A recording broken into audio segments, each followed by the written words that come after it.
तो मेरे प्यारे दोस्तों, आपका स्वागत है हमारे YouTube चैनल कस्तूरी ज्ञान साधना में।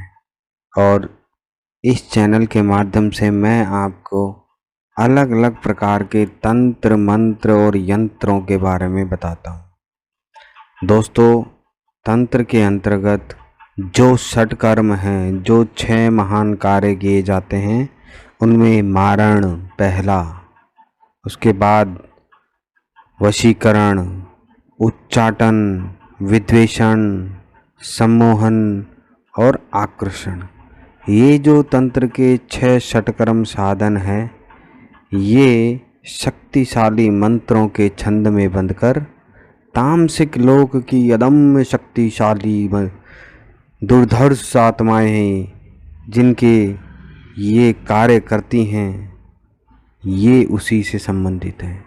इनसे संबंधित विद्या होती है हाकिनी विद्या, डाकिनी विद्या और धूमावती विद्या। ये तंत्र की तीनों अति प्राचीन विद्याएं हैं। अगर इनके सच्चे साधक इनकी शक्तियों का प्रयोग धर्म और सत्य की रक्षा के लिए ही करते हैं, लेकिन कुछ लालची लोग कुछ पैसों के लिए इसका प्रयोग पैसे बनाने के लिए भी कर रहे हैं। तो दोस्तों, यदि आप जब संकटों से घिर जाएं, तभी ही तंत्र का प्रयोग करना चाहिए। कभी भी तंत्रों का प्रयोग किसी का बुरा करने के लिए हमें नहीं करना है।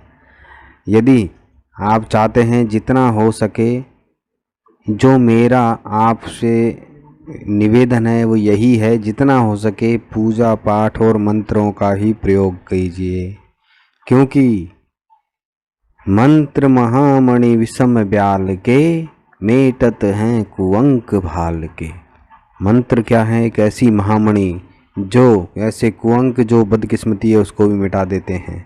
इसलिए मंत्र का ही प्रयोग करें।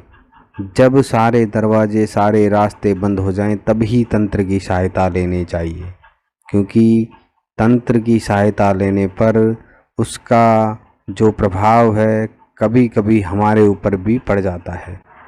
क्योंकि दोस्तों, मैंने ऐसे ऐसे लोगों को देखा है मेरे जीवन काल में। मैंने जितनी भी भक्ति करी है, जितने भी तंत्र साधनाएं की हैं, जितनी भी सिद्धियां प्राप्त की हैं, उन सिद्धियों को प्राप्त करने से पहले मैंने इष्ट देव को मजबूत रखा। मेरे इष्ट के रक्षा कवच प्राप्त किए मैंने, और उसके बाद ही मैं ये सब चीज़ें कर पाया हूँ।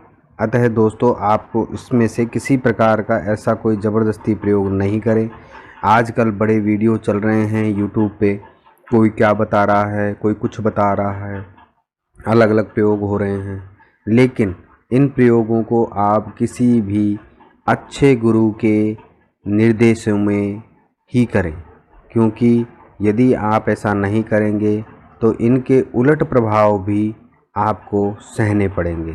अतः दोस्तों, मैं यही कहता हूँ कि कभी भी यदि आप तंत्र साधना करें तो सबसे पहले किसी भी अच्छे और योग्य गुरु के सानिध्य में ही करें। क्योंकि एक बार, जब मैं आपको एक वाकया सुनाता हूँ, जब मैं मेरे गुरुजी से मिलने गया था, उस वक्त मेरे गुरुजी बड़े साधना में लीन थे, और उनका एक प्रयोग जो किसी ने किया था, वो प्रयोग कैसे उलट हो गया उसके ऊपर, और उसमें उसको जान भी गंवानी पड़ी थी।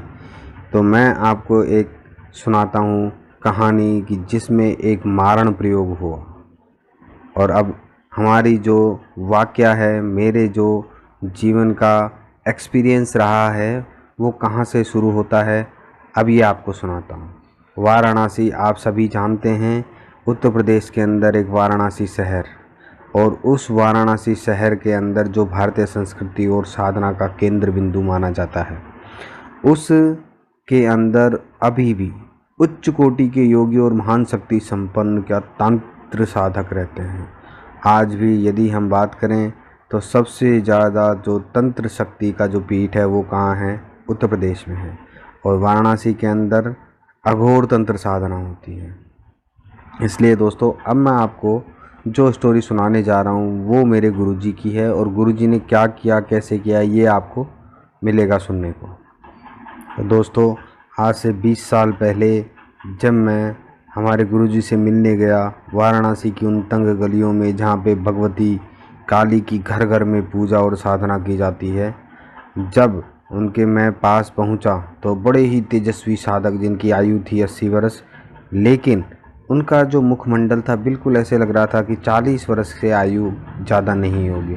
बिल्कुल एकदम गौर वर्ण, बिल्कुल सौम्य तेजोमंडल और बिल्कुल एकदम चमकदार आँखें और ऐसे उच्च ललाट के स्वामी, बिल्कुल ऐसी पर्सनैलिटी थे हमारे गुरुजी कि लाल सिंदूर एकदम सला यहाँ पे अपने गोल टीका जो ललाट पे लगाए हुए और कंधे तक बिखरे हुए बड़े बड़े बाल और एकदम मजबूत स्वस्थ देह काया के और उनसे लिपटा एक रेशमी वस्त्र, ये हमारे गुरुजी थे और ये गुरुजी की महान विभूति थी।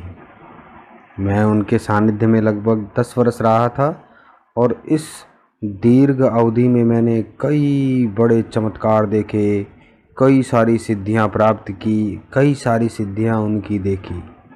शाम होते ही, जैसे ही शाम होती सूरज ढलता, बस वहाँ पर विभिन्न प्रकार की आपको एकदम अलग गंध मिलेगी सूंघने के लिए, जहाँ पर आपको दुर्गंध भी आएगी क्योंकि मांस मदिरा का जो भोग लगता है वहाँ दुर्गंध आती है, और कहीं पर गूगल और लोबान की खुशबू भी मिलेगी।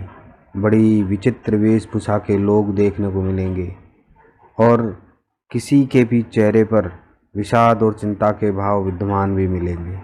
तो ऐसा लगता था वहाँ पे जैसे सारे दुख गम यहीं आ गए हों या सारे सुख यहीं आ गए हों।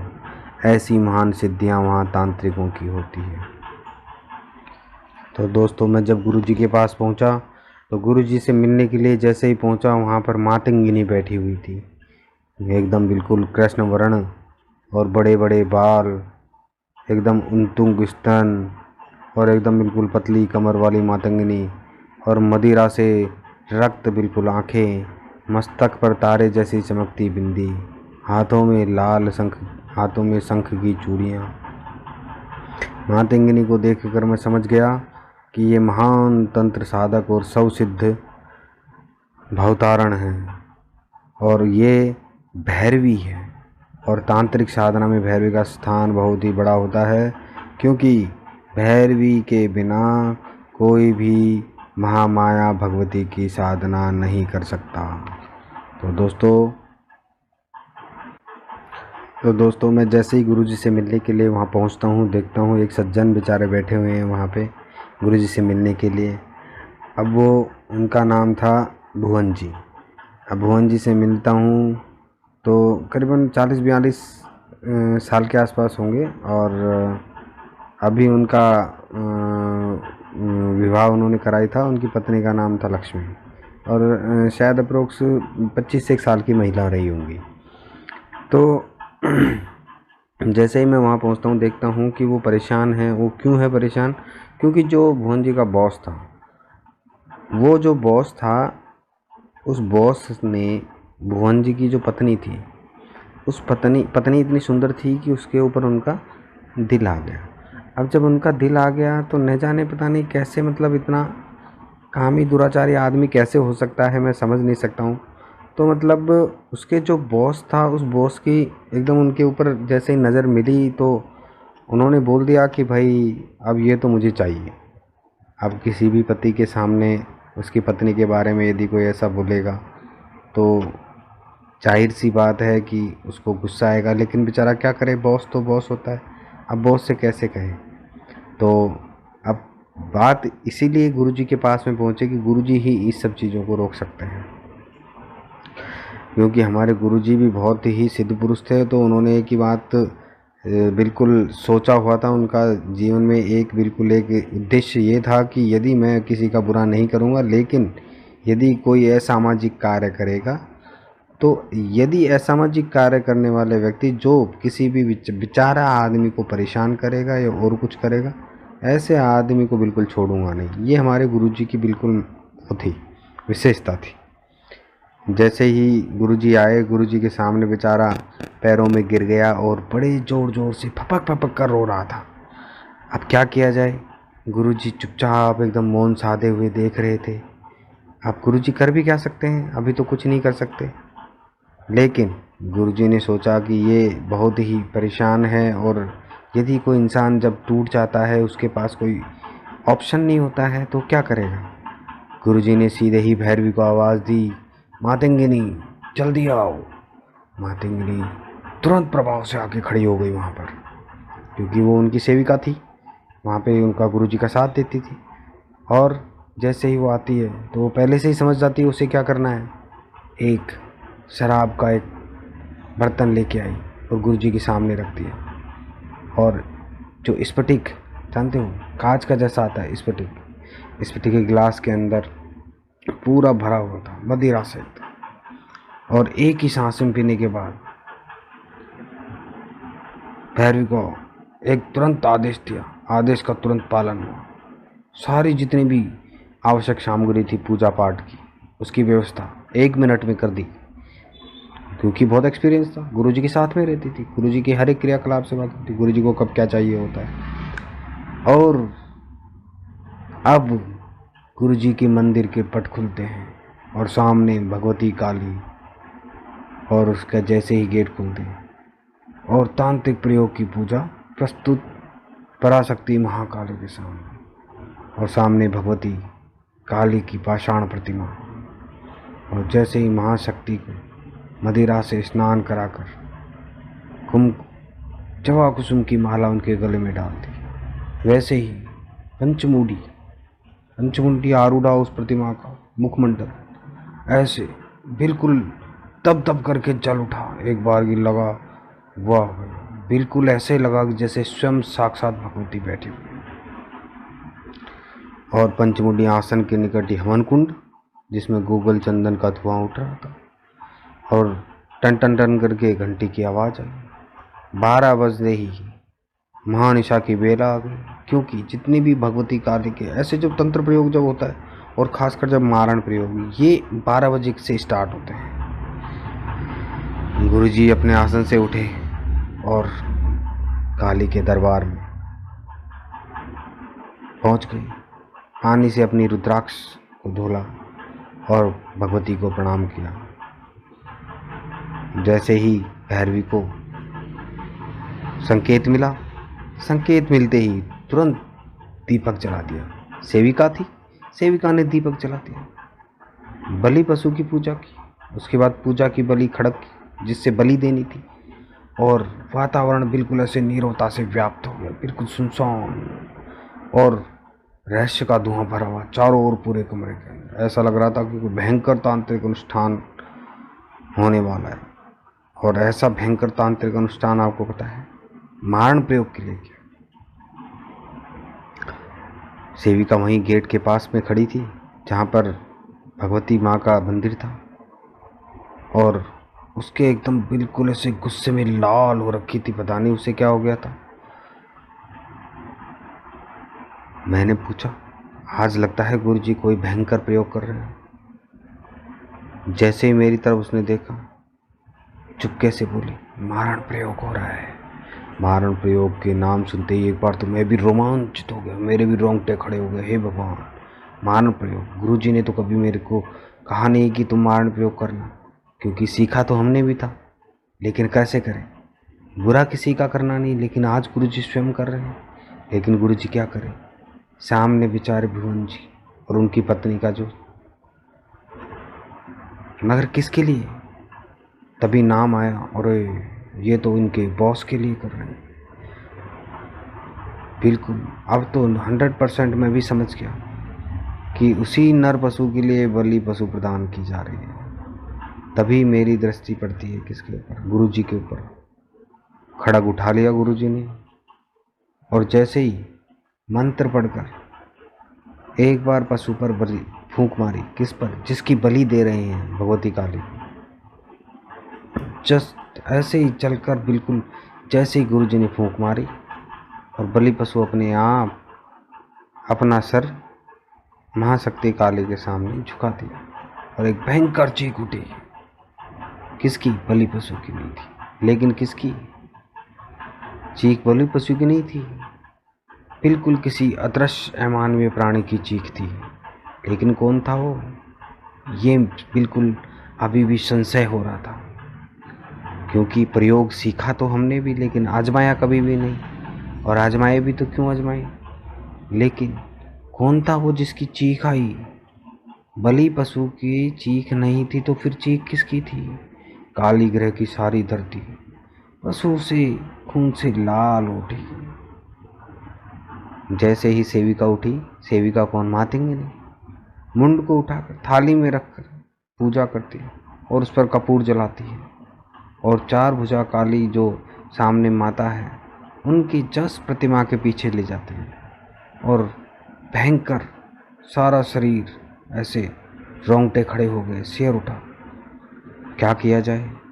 बिल्कुल वहाँ देखा तो बहुत सारी धुएं की आकृतियाँ, ऐसी परछाइयाँ एक साथ नृत्य कर रही हैं। बड़ा ही रोमांचित क्षण था। धीरे धीरे उनका नृत्य जब खत्म हुआ, एक को छोड़कर सारी परछाइयाँ लुप्त हो गई। जो परछाई जो लुप्त नहीं हुई थी वह मनुष्य की तरह चलकर सामने आ गई और झुककर भूमि पर फैले रक्त को चाटने लगी। बड़ा ही भयावह दृश्य था, रोंगटे खड़े कर देने वाला। यदि किसी आम इंसान को ऐसा दृश्य देख लिया जाए तो रोंगटे खड़े हो जाए, वहीं पर मर जाए, हार्ट अटैक आ जाए, बेहोश हो जाए। ऐसा दृश्य जो कभी कभी आजकल सिनेमा वाले पिक्चरों में दिखाते हैं।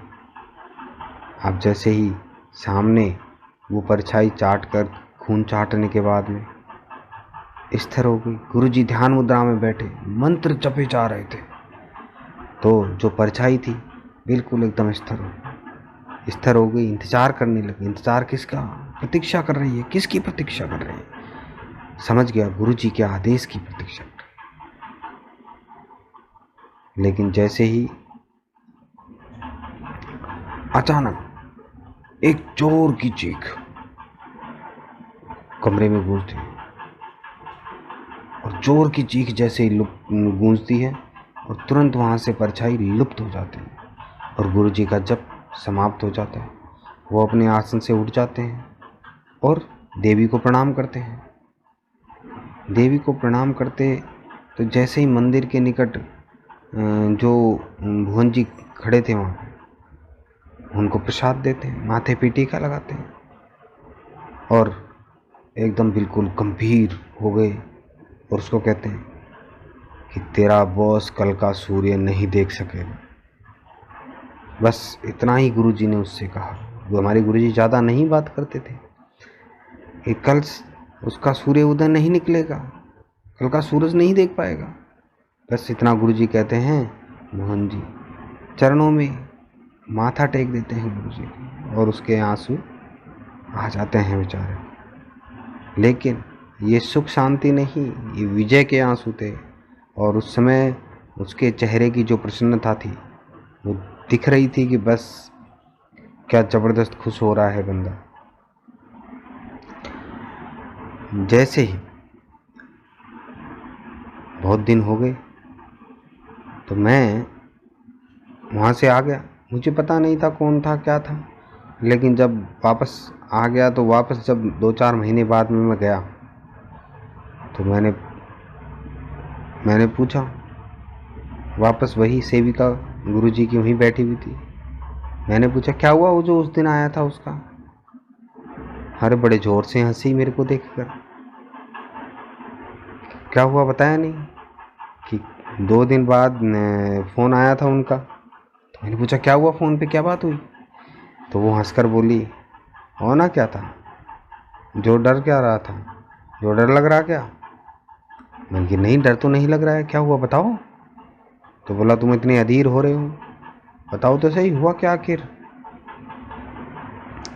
कि बोला कि उस रात को ही जिस वक्त अनुष्ठान चल रहा था उसी रात्रि में सलट गया। मैंने पूछा हैं सलट गया? बोला हाँ। कि बोला सोता का सोता ही रह गया, जगा ही नहीं नींद से। सवेरे जब नौकर चाकरों ने उसको उठाया पता लगा मरा पड़ा था और मुंह से खून बह रहा था और खून बहल के बिस्तर पे फैल गया, खून निकल के मुंह से। पता लगा तो मैंने कि क्या पोस्टमार्टम नहीं हुआ? बोला पोस्टमार्टम भी हुआ, लेकिन डॉक्टर भी कुछ नहीं बता सके कि इसका हुआ कैसे। क्या बात कर रही? बोला हाँ। तो मैंने कैसे मरा? बोला यही तो बात है, मरा कैसे? तो मैंने की तो ये बता फिर मेरे से। तो फिर वो जो जोर से चीखा था वो कौन था? बोला हाँ, वो महापिशाच की चीख थी, और उस महापिशाच ने ही उसकी जान ली है। तुझे नहीं पता है कि जितने भी मारण, मोहन, वशीकरण, उच्चाटन, विद्वेषण, सम्मोहन, ये जो षटकर्म हैं, ये षटकर्म सारी ये दुर्धर्ष आत्माएं जो है ना, ये आत्मा ही सारे काम करती हैं।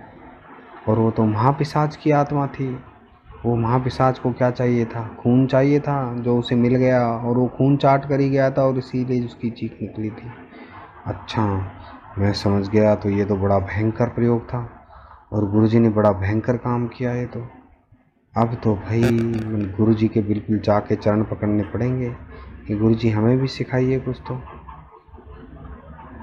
तो फिर मैंने गुरुजी से पूछा, गुरुजी ये सब कैसे हुआ?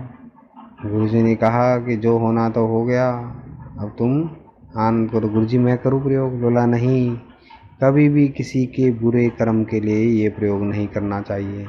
मैंने सिर्फ उस आदमी के घर को बचाने के लिए ये प्रयोग किया, क्योंकि उसका बॉस बहुत ही हरामखोर और बहुत ही निर्दयी आदमी था। तो दोस्तों, आपको भी कभी भी किसी भी गलत कार्य के लिए ये प्रयोग नहीं करना है। और एक बार कमेंट करके आप ज़रूर बताइए मुझे आपको कैसी लगी हिस्ट्री, कैसा लगा मेरा एक्सपीरियंस। तो जय हिंद दोस्तों, नमस्कार, बोलो बजरंग बली की जय हो।